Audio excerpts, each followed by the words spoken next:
Well, good morning, good afternoon, good evening, whoever you are, wherever you are, whenever it is for you.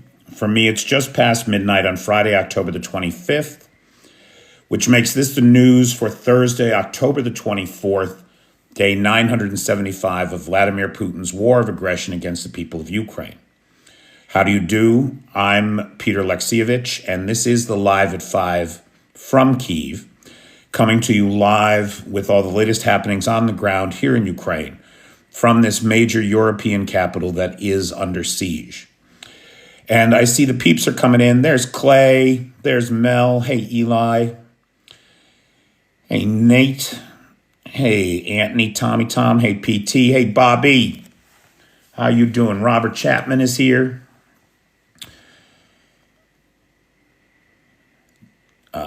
United Flyer, Darlene, Renee Herman. Good evening, everybody.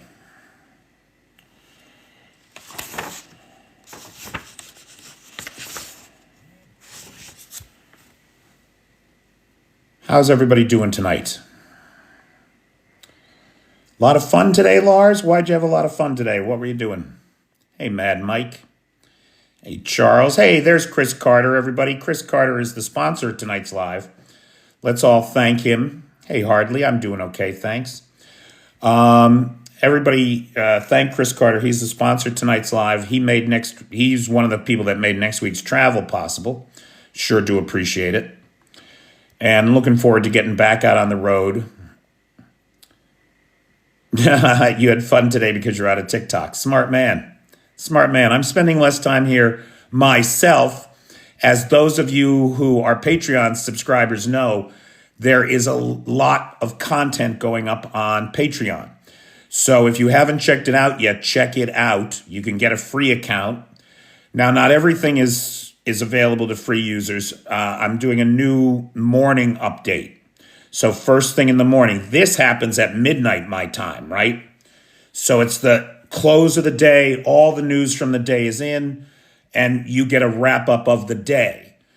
In the mornings, I'm going to do an overnight wrap up, and that will be available on the Patreon to paid Patreon members. So all you Patreon folks, keep an eye out for the new segment, news from overnight, or news we're waking up to, that kind of thing. Given the time differences for most of you, you'll literally be a whole day ahead. Just hanging out with me. Coming to you live from Kyiv, baby. We got a bunch of things to talk about tonight. You like it, Chris? That's good feedback. Thanks, pal. Today, well, we'll come to that in a second because we'll cover some of that here. So the first thing is last night's missile and drone attacks. Now, see, this is the kind of thing, Chris, right? This morning when I recorded it, I was able to tell you that 40 of the drones had been shot down out of the 50 that they sent. But what I couldn't tell you yet, because we didn't know, was that another 70 were taken out with electronic warfare. Another 2 were returned to sender, sent back either to Belarus or Russia, but turned around and returned to sender, likely through some electronic warfare mechanism. And that's a 98% interception rate. Huge, and a real testament to the professionalism and the dedication and the skill of territorial defense and Ukrainian armed forces. 4 missiles came in. To the best of my knowledge, they all landed on the territory of Ukraine. None of them were shot down. 2 Kh-22s, 2 Kh-59s. And given how loud it was here last night in Kyiv, I have to imagine that 2 of them came down here. We had 2 very loud, very powerful explosions at one point last night. But I have been unable to verify a target location or what was hit.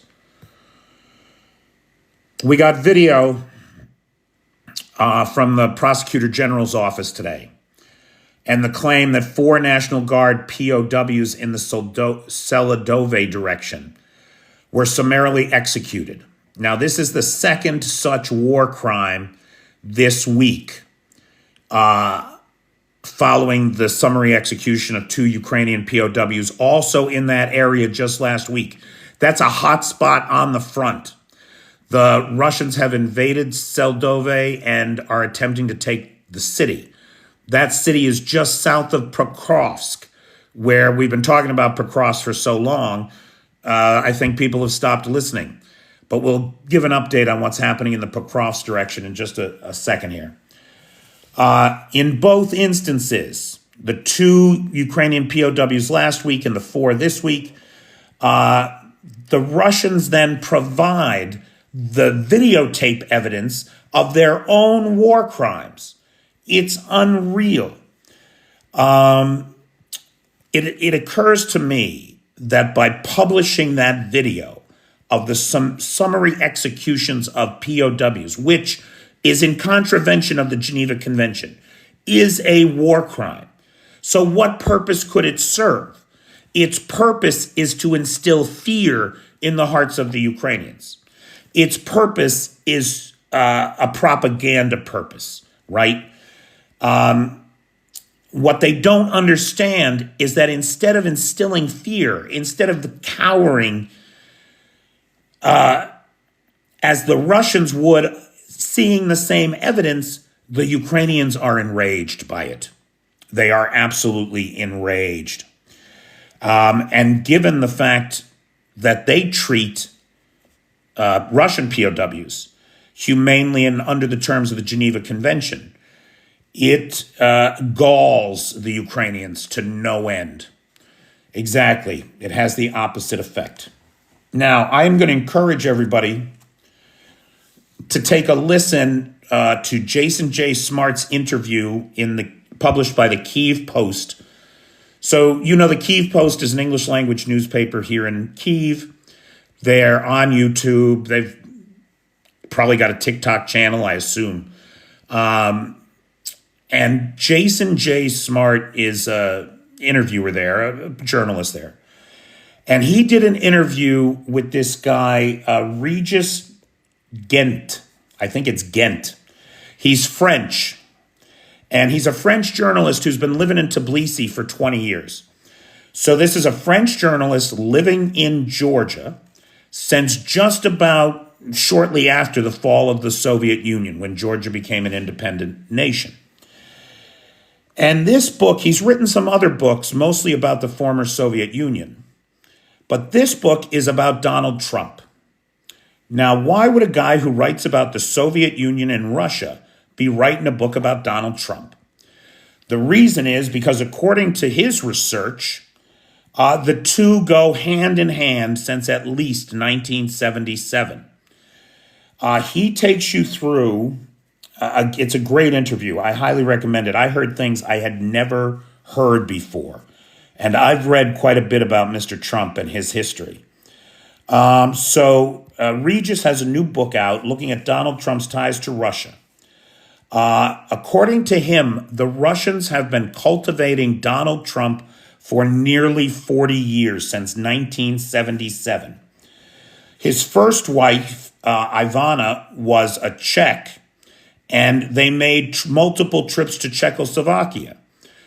It is there where apparently the Czech Secret Service first became aware of Donald Trump, and since they worked hand in glove with the KGB, right at the time it was Czechoslovakia, the KGB became aware of Donald Trump. Over the next 10 years, they cultivated a relationship, crescendoing in 1987. When Trump was invited by the KGB to Moscow for a Moscow visit. Upon his return to the United States, now this is 1987, he spent nearly $100,000 to take out open letters published in the New York Times, the Boston Globe, and the Washington Post, saying that we should withdraw from NATO and stop our financial support of NATO. Now we don't know, was he paid to do this? Was he convinced it was in his interest? Why did he do this? Clearly, it was in the interest of the Russians, and clearly the interests of the Russians and Donald's aligned, at least in New York. During the 1980s, the Red Mafia had relocated to Brighton Beach. And over the course of the disintegration of the Soviet Union, the Russian Mafia and the KGB became completely integrated, according to him. At first, according to him, the KGB controlled the Mafia.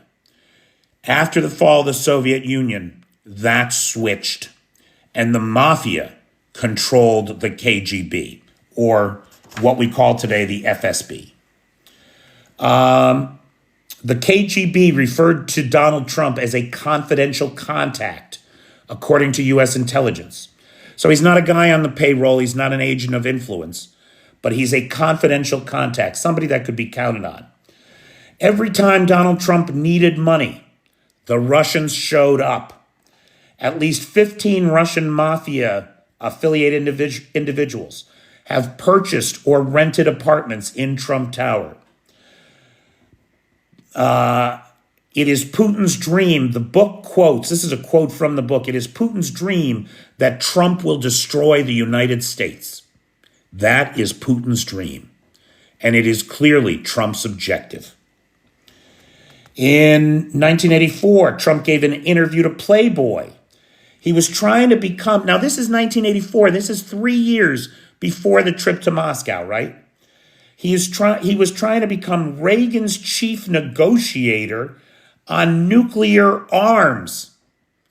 He wanted to be the chief Donald Trump in 1984, talk about a dystopian future. Donald Trump wanted to become the U.S.'s chief nuclear arms negotiator with the Russians. And his entire plan was that Moscow and D.C. would deal with each other directly and ignore smaller players like the North Koreans, the Pakistanis, the Indians. Curiously, now I did think this was interesting. I don't like to indulge in the sensational too much, but we have all heard about the so-called P tape. And I've often wondered about the veracity of that tape and its existence.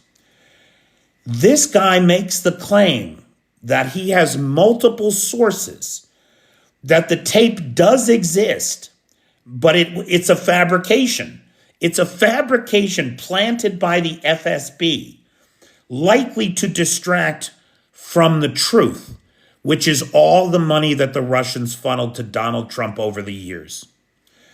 That includes in 2008, during the financial crisis, right?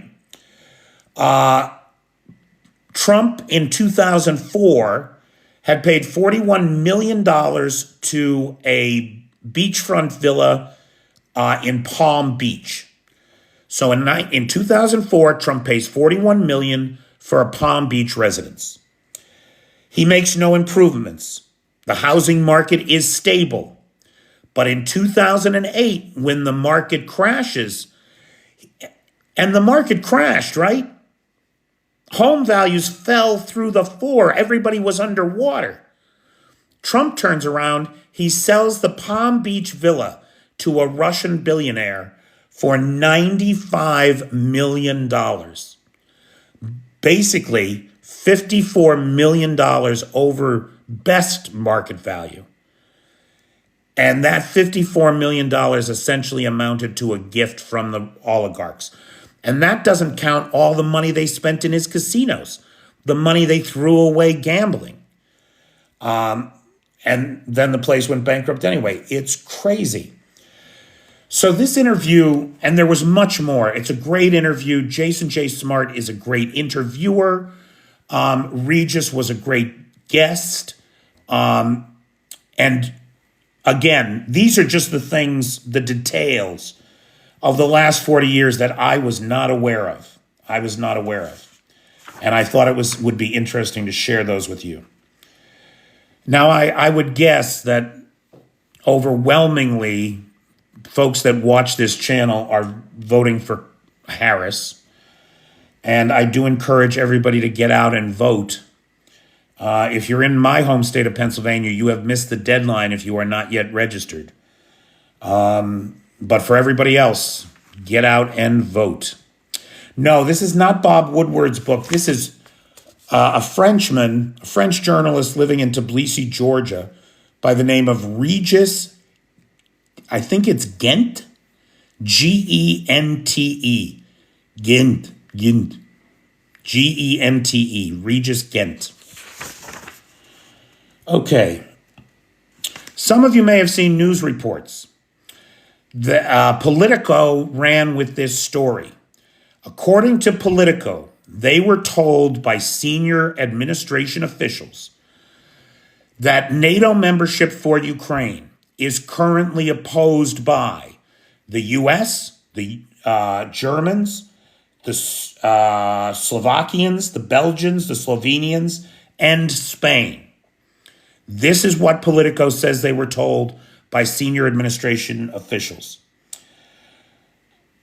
Kyiv came out today, Zelensky himself, and said this is nonsense, that this is a Russian narrative, that Ukraine in NATO does not have broad support, which it does. The stumbling blocks for NATO accession for Ukraine are well known. Hungary and Slovakia. Those are where we have concerns, not with any of our other allies. And that may well be. I would certainly hope so. We've gotten some very positive signaling from DC that an invitation to NATO membership could well be on the table for Ukraine following the election. But keep your fingers crossed and stay tuned for more. It's regardless of what happens. If the United States is on board with Ukraine in NATO, I think the objections of the Slovakians and the Hungarians can either be overcome or they can be asked to leave NATO. Fucking hell, frankly, Ukraine brings much more to the alliance than either of them do, as they fawn and swoon and preen over their dear leader in the Kremlin. When the Hungarian Orban has the nerve to say the words, if Russian tanks appeared in our streets, we would welcome them. Just selling the country out. Obscene. Absolutely obscene. In Kupiansk today, there was a rare and devastating daytime hit with aerial bombs. It destroyed 7 trading stalls in an open-air market, a kindergarten, residential buildings, government administration building. There were 7 victims of these aerial bomb attacks. French supermarket chain Auchan is exiting Russia. The reports are saying that they are close to a deal to sell their assets, but no details are available. You know, are they going to get screwed? Are they selling their assets for €1, all the supermarket chain across Europe? Or are they going to get some value for money? It won't be much, because the Russians have now made it a law that Western companies exiting the Russian market have to sell their properties for a discount of at least 50% of the market value. I mean, that's a law, right? It's insanity. So much for a free market in Russia. Deputy Minister of Defense for Ukraine, Havryluk, stated today that the difference in artillery is 1 round to 2, Ukraine to Russia. 1 to 2. So that means the Russians are firing twice as many shells, right? But it's not 3 times, it's not 4 times, it's not 7 times, which is what it was at the beginning of the year. 7 times that hit on Toropets hurt them. 750,000 artillery shells up in smoke. It hurt them, and it's showing. It's showing on the ground. It is important to remember, I think, with the Ukrainians, that they are up against mass. They are a smaller country fighting a much bigger country. They are a smaller army fighting a much larger army. They have less equipment fighting far more equipment. So how do you defeat mass? You defeat mass with precision. The Ukrainians have been so hungry for shells for so long that these boys with the howitzers got real good at hitting what they needed to hit, while the Russians have just been systematically destroying cities block by block without any real targeting precision, right? Just sheer volume. But of course, as Stalin said, mass has a quality all its own, and the Russians are using it to their advantage. Still, I think it's good news that the ratio is down to 1-2. Now, I've read two things on this.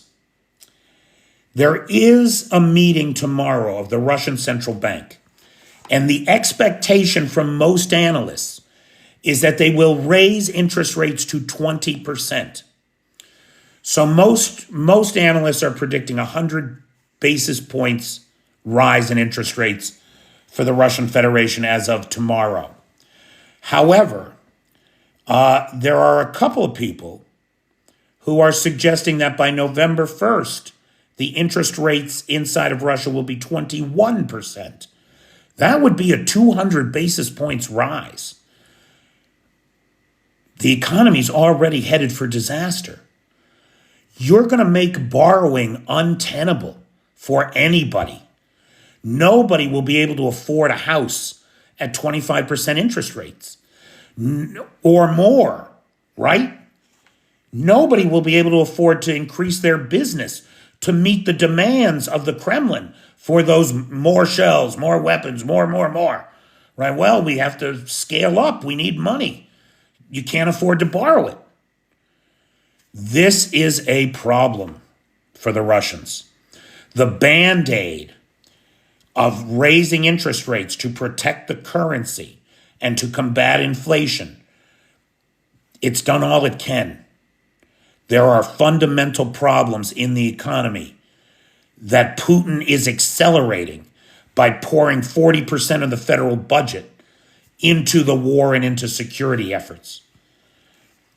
So we're going to watch. The central bank meeting is tomorrow.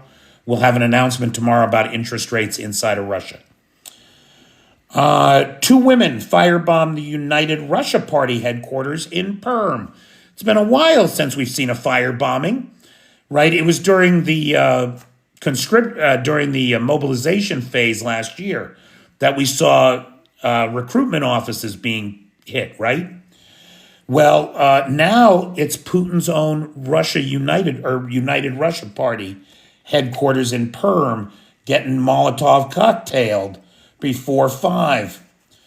Partisans in St. Petersburg torched a railway relay cabinet, interfering with rail schedules in St. Petersburg and delivery of arms to the front. Colin, hold that thought. We're gonna do a debrief on BRICS coming right up here. I'm gonna end with that, or just about. Yesterday, there were 144 combat clashes across an intense and active front line, according to the Ukrainian armed forces. In Kursk, the Russians have advanced. Russia is expecting North Korean soldiers. Oh, I wrote this earlier. The first North Korean troops have arrived in Kursk as of today. About 12, they're not the first because we know that there were some there before, but the first big wave of 1,200 hit Kursk today, according to the Ukrainian GUR. Now, we'll talk about the North Koreans in 1 second. In Pokrovsk, it appears that the entire Pokrovsk offensive is stalled. The tactical objective of the Russian army for the last year has been to push out of the Donbass and seize the critical logistics hubs of the Ukrainians in Chasiv Yar and in Pokrovsk. A year they've been at it. Increasingly, analysts are saying they will not achieve that goal this year, if at all. And so instead, they've switched their focus to north and south expansion, particularly around Seldove, right? They're trying to capture the town of Seldove. That's where we've seen those 6 Ukrainian POWs recently executed, according to the Prosecutor General's office in Kyiv.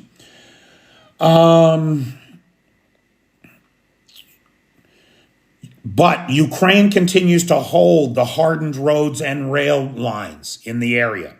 That's important because mud season is here, basically. Russia continues to advance to take Seldove. They're in the city now. Okay, now let's talk about North Korea. So there's a couple things about North Korea. The first real wave of troops arrived in Kursk today, according to the GUR. Michael Turner, chair of the U.S. Select Committee on Intelligence, quote, end quote, the Biden-Harris administration must make clear that North Korean troops are a red line. The U.S. should be able to strike these targets with our weapons. If North Korean troops enter Ukraine, we should seriously consider taking direct action against them. Now, these are very strong words from an American congressman, on the House Select Intelligence Committee. But it sticks in my throat. It galls me that this Republican piece of shit, who for 7 months participated in retarding the aid package to Ukraine,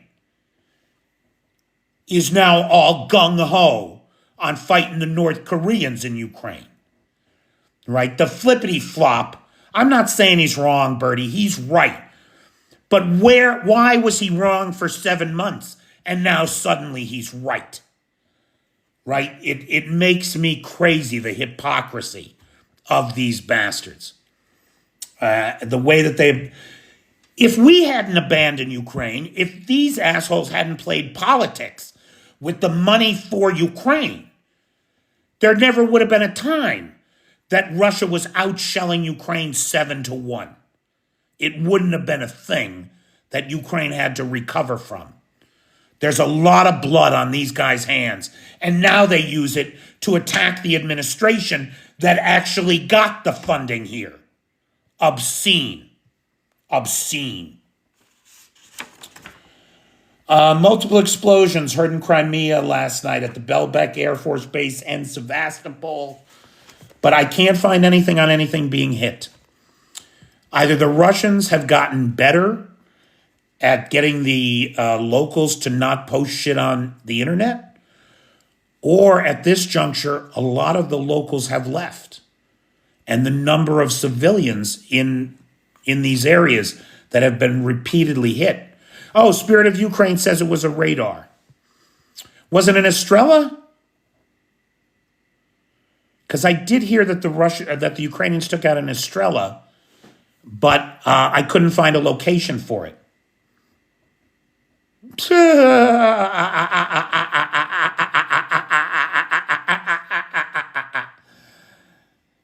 Thanks, Spirit of Ukraine. Yeah, let us know, would you? Okay, I want to end with, well, we think John, right now, John, you're not wrong. John says, yeah, but Biden's been dragging his feet too. You're not wrong. And it is frustrating. It really is, believe me. It really is.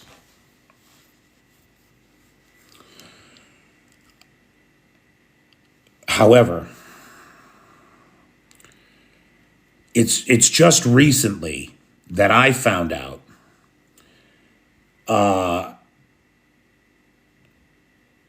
that the administration was convinced that Russia intended to deploy a tactical nuke in the ramp up to the retaking of Kherson. Now, America knows when these guys move nukes around, right? You can be sure of that. So if the Biden administration was confident that there was a nuke coming, it could be because they saw it moving. Now, I don't know that to be true. Maybe they were just fooled. Maybe they were just the great bluff of Putin, right? Is that he can be appeased. That's his whole bluff. Is that if you give me what I want, I'll go away. And it's never going to happen. It's never, because what he will never have is enough. There will never be enough for him. Okay, anyway, the BRICS wrap up. I think we have to be honest with ourselves. The BRICS meeting in Kazan was a PR win for the Kremlin. There's just no two ways about it. Putin has lots of happy pictures of him with the leaders of half the world, literally, right? India and China alone, that's 1/3 of the planet. Then you throw in Brazil and a couple others, you got half the world's population, 48% of it anyway. And he's got lots of pretty pictures with him and all his buddies. And I think now we know why it was so important for him, especially, that the Secretary General of the UN would be there today. Because in his post-conference comments, he stated this is the start of a new world order. And so having the UN chief there gives him real legitimacy. Seeing him embrace the UN chief gives him real legitimacy. Now, of course, in my opinion, it delegitimizes the head of the UN. And I think we should all call for his resignation at his earliest possible convenience. In addition to saying that they were establishing a new world order, he went on to give a list of people and positions he would like them in. I swear to God, you cannot make this up. Of his friends in the IMF, the World Bank, and on the UN Security Council. So he wants to be able to pilfer the World Bank and the IMF using his puppets that he gets installed into these positions. Unbelievable. Unbelievable. As far as the Secretary General goes, the balls on this son of a bitch that he would stand there being hosted by this murderous, genocidal lunatic that is the cause of so much suffering in the world for no purpose other than the glorification of his own gigantic ego. He would stand there being hosted by this animal, and he would say the words, "We need peace in Ukraine." I cannot imagine a more hollow or empty thing to say. You've got to be kidding me. Would someone show Mike Renzello to the door, please? Thank you. And make sure he can't come back. Xi called for de-escalation now. I suggested yesterday that Xi's take on the North Korean troops we'd get some insight into, but we didn't. He remains very inscrutable. He said the words, this is the direct quote here. Or it's not a direct quote, pardon me, but he called for de-escalation in the Ukraine war and discouraged the involvement of third parties in the war. Discouraged the involvement of third parties in the war. He seemed to publicly, tacitly, be discouraging North Korean inclusion in the war. Now, does he mean it? Is he just saying it to distance himself from two desperate pariah states? Is he saying that just to distance himself? And in private, he gave Putin an earful about bringing the North Koreans in. Or did he say it publicly like that to get some distance, and privately he said, you guys can do what you want? It does not concern us. The reality is that we don't know.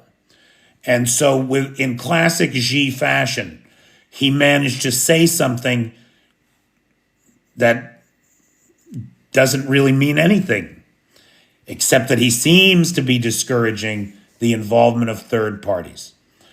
Now, this notion, now somebody just wrote in there, so what, North Korea isn't a third party?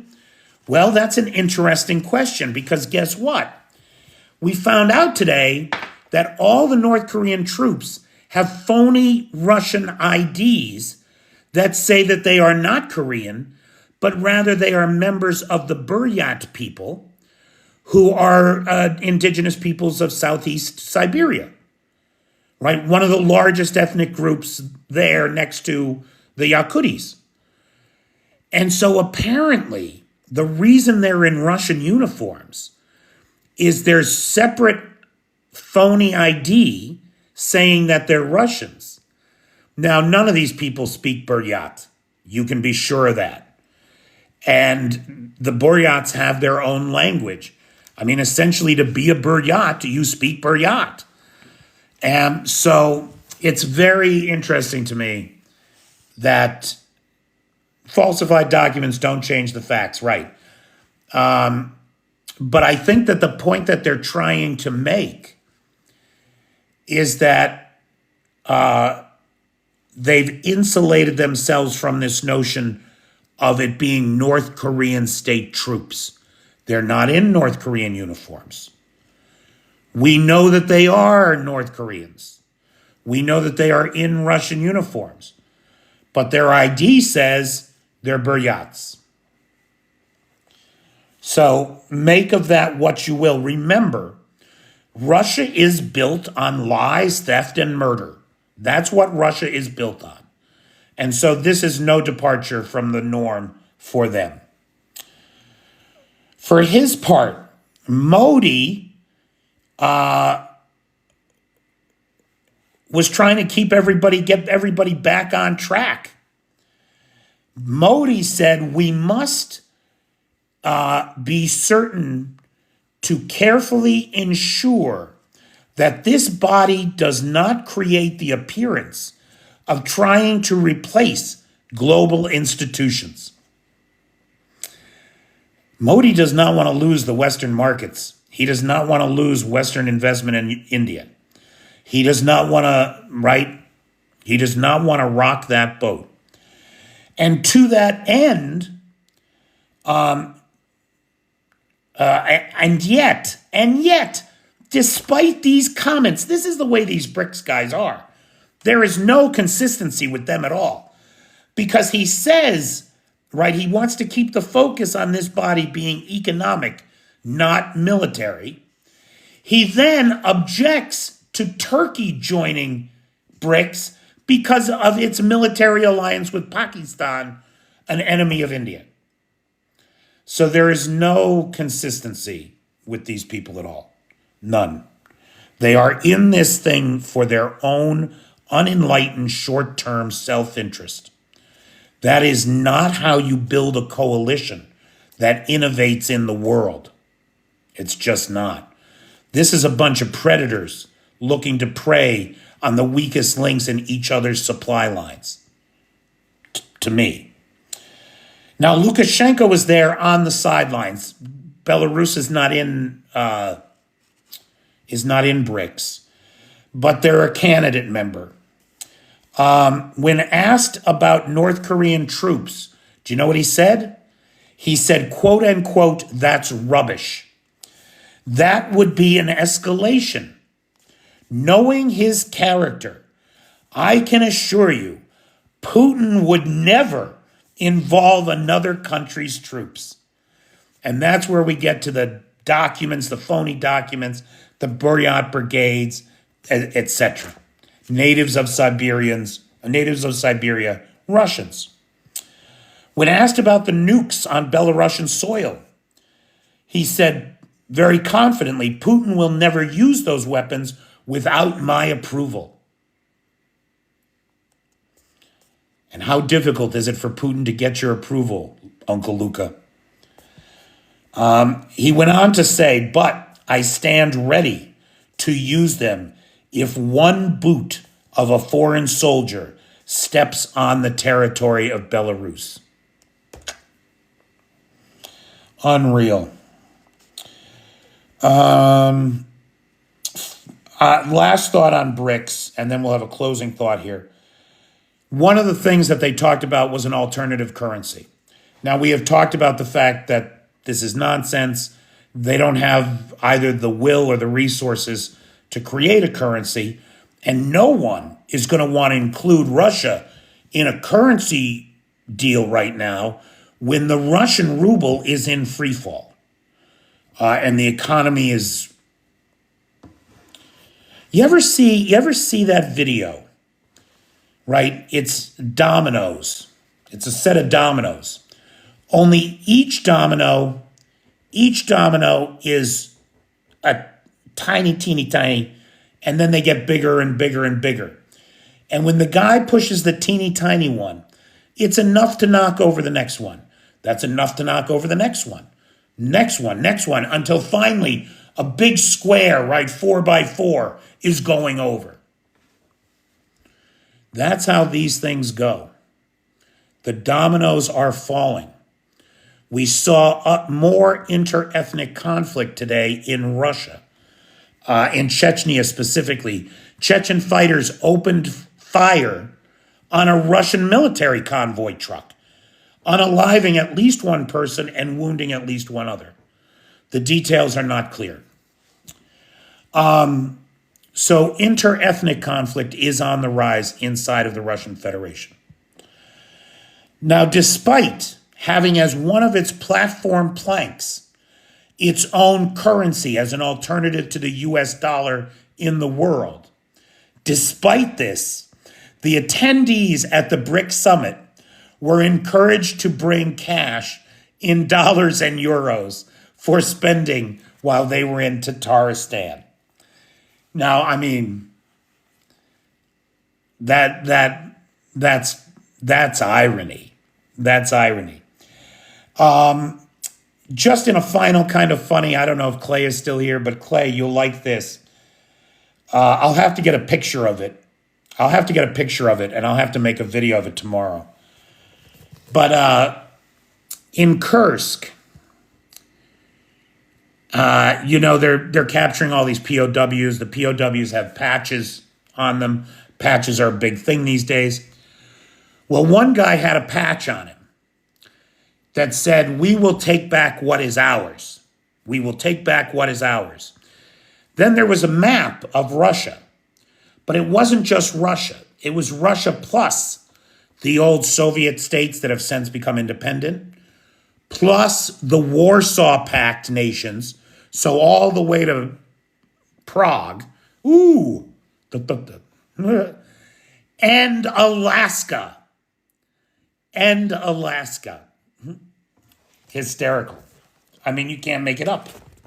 They think they're taking Alaska back. So, like, what world do you people live in? You saw the patch with Alaska, yeah. Okay, guys, it's 12 minutes to the top of the hour. Again, I want to thank the sponsor of tonight's live, our buddy Chris Carter, longtime friend of the channel. Thank you, Chris. Stay tuned next week. I'll be doing some traveling, and we'll have some live updates next week. I want to thank the moderator team, best moderator team on the Tickety Talk. Thank you to Cheyenne, Vanetta, PT, Jay, and Travis. I want to particularly thank Vanetta Larrett, who has our Google Docs share, where letters to the White House, Congress, and Senate on behalf of Ukraine can be found. And soon you will also be able to download the template to request the resignation of the UN Secretary General for his abnegation of duty in embracing the murderous Putin regime. I want to thank Lars, who has the Discord server and the Alexievich archive. And I want to thank Nightshade, who has the Peter's Peeps public group over on the Book of Faces, where all these lives get posted. Guys, there was every night there's a lot of gifts. And I just want to address that for a second. I mean, it's fun, I know, whatever. But last week, all the gifts together were $12.21. $12.21. That's what it put in my pocket. So if you're giving gifts because you're trying to help me out, it doesn't. It doesn't. Help me out by joining the Patreon. $5 a month. If I could get 100 people to kick in $5 a month on the Patreon, and now there's a lot of value on the Patreon. The morning updates, that's going to be a regular thing.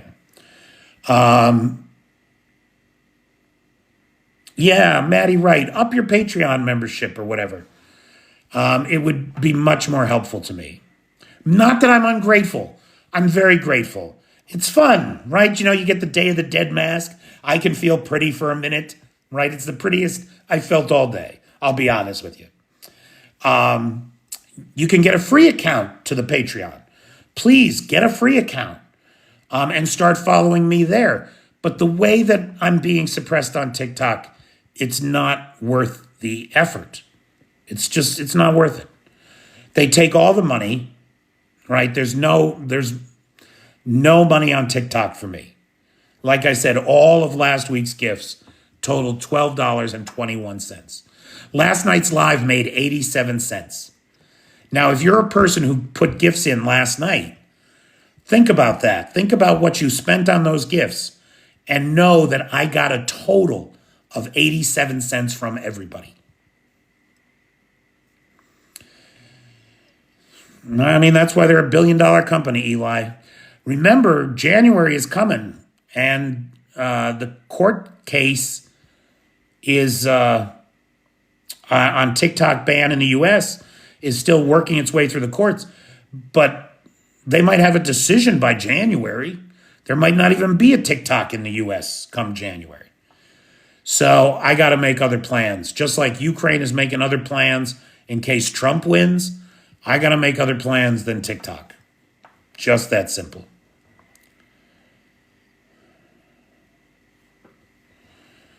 Yeah, at Beijing University. Anyway, questions, comments, points of observation, or personal need, anything from anybody about anything. We got 8 minutes. Do you think they will keep sending more North Koreans to Russia? Clay, that's a great point, or that's a great question. I don't know the answer to that. I think that the whole thing is in flux right now. If Xi gave Putin an earful about it, that could be enough to stop it.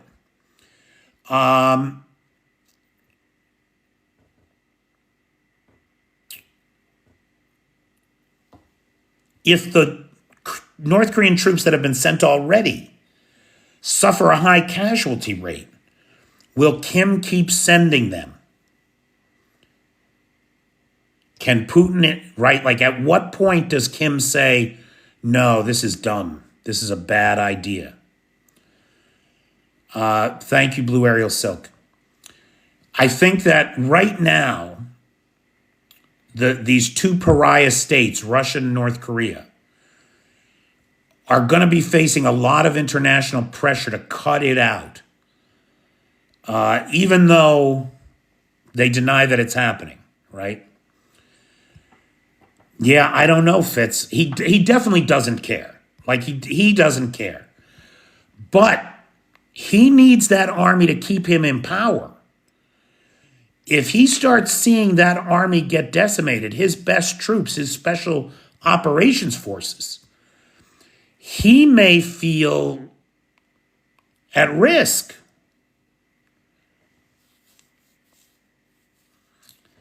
It does look like, though, that the Russians intend to keep them in Kursk, not to use them to invade Ukraine.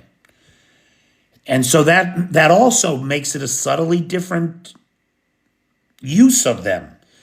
We're only using them on our own territory for our own defensive purposes. Just like you guys gave the Ukrainians HIMARS and ATACMS and said they could use them on Ukraine's territory, surely we can use our own troops on our territory.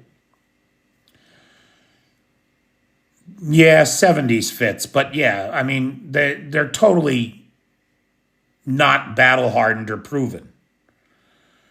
Of the 12,000, so the breakdown we got from South Korean intelligence today said that of the 12,000 troops that were sent, 11,500 of them were infantry, 500 of them were officers, and 3 of them are generals.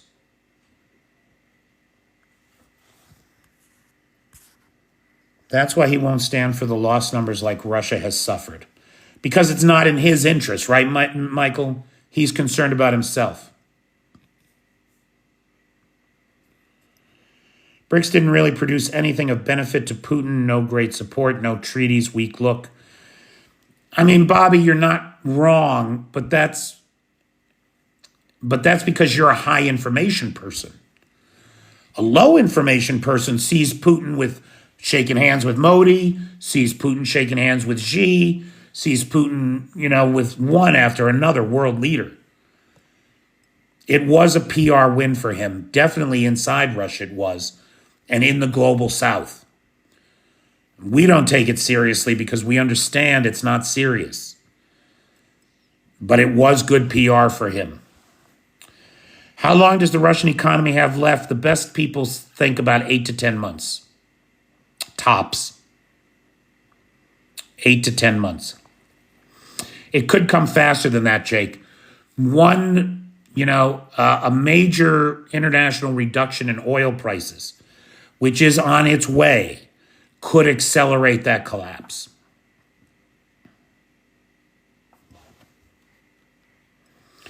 So, guys, anybody out there that can join the Patreon, please do. I'm back up. I've had a couple people join this week. Thank you so much. I'm up from 85 to 88 paid members. And I'm up from about $1,200 a month income to about $1,300. Still down from the high of 100 paid members and $1,400 a month. But it's progress. It's good progress. And I'm going to make sure that it's worth it moving forward with the Patreon-only content. There will be more of that.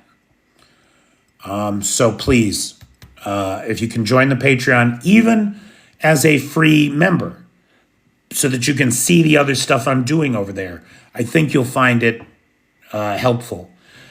I know I looked at a lot of reports about Kursk today, and nobody was saying what I was saying.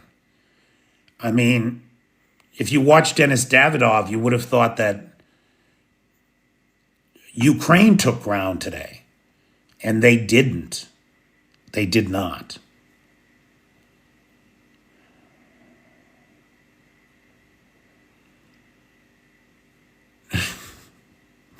You're funny, Lars. You are so funny, man. We got 2 minutes, guys. You got 2 minutes. Here, I'll help. South African president's support of Putin has caused issues in the coalition government down there. I'm not familiar with those problems, but South Africa has all problems of its own. Did you join the Patreon? Well, thanks, Show No Mercy for Orcs. Sure appreciate it. Show No Mercy for Orcs, though, is a subscriber. Now, I don't talk about the subscribers much. There's only 30 of them. And the last subscriber-only video I did got no views. Like, I don't even understand that. If you make a subscriber-only video on a platform that pushes content to users, wouldn't you push the subscriber-only video to the subscribers, and yet they didn't. So, you know, I'm grateful to the subscribers, don't get me wrong. But I do feel like the Patreon gives me more direct content and support. How can I find the Patreon info? Michael, it's the description is in the bio.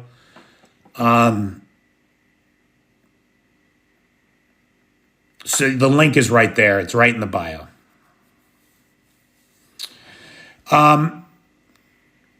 So for Show No Mercy to Orcs, every time I publish on Patreon, you should get an email that says a new video has been published on Patreon.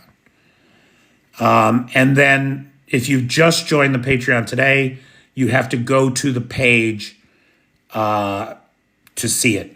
If you download the app, you can avoid the email and you'll just get a notification on the app. And again, you don't have to pay for it. You can get a free account. And most of what I publish on Patreon will be available to you. What you will not get is behind the scenes content and the morning wrap up.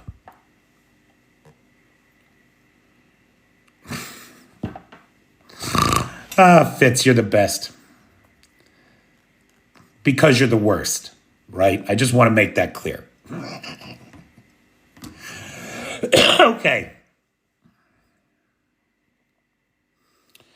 That's the thing, man.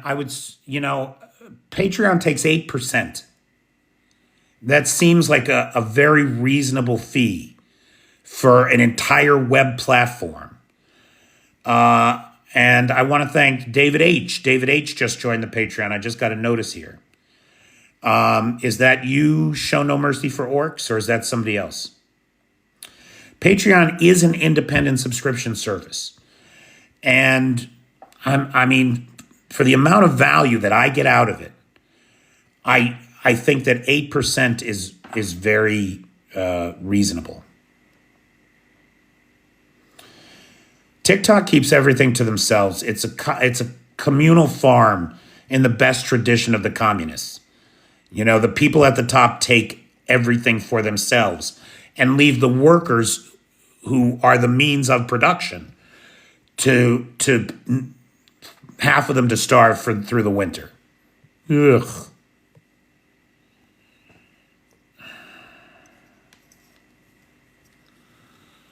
Okay, I got to confirm that I'm still alive here.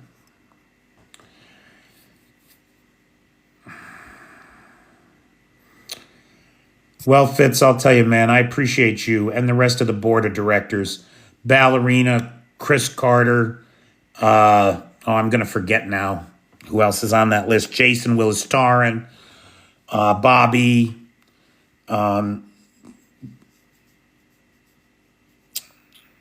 There's a bunch of guys, Eli and women, who have been stalwart supporters of the channel from early on.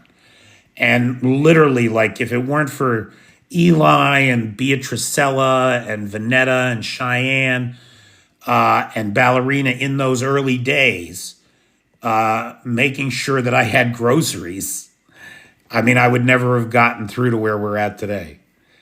Hey, Damoud, thank you.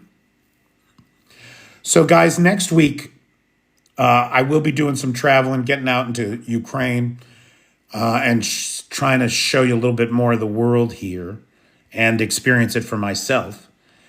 Thanks to the Patreon folks that are making that possible. And I really appreciate everybody being there for me. Because you are there for me, I can be here for you. And thanks. That's the right spelling, Cheyenne. Cheyenne's got the right spelling. Thanks, Colin. Thanks for dropping by, pal.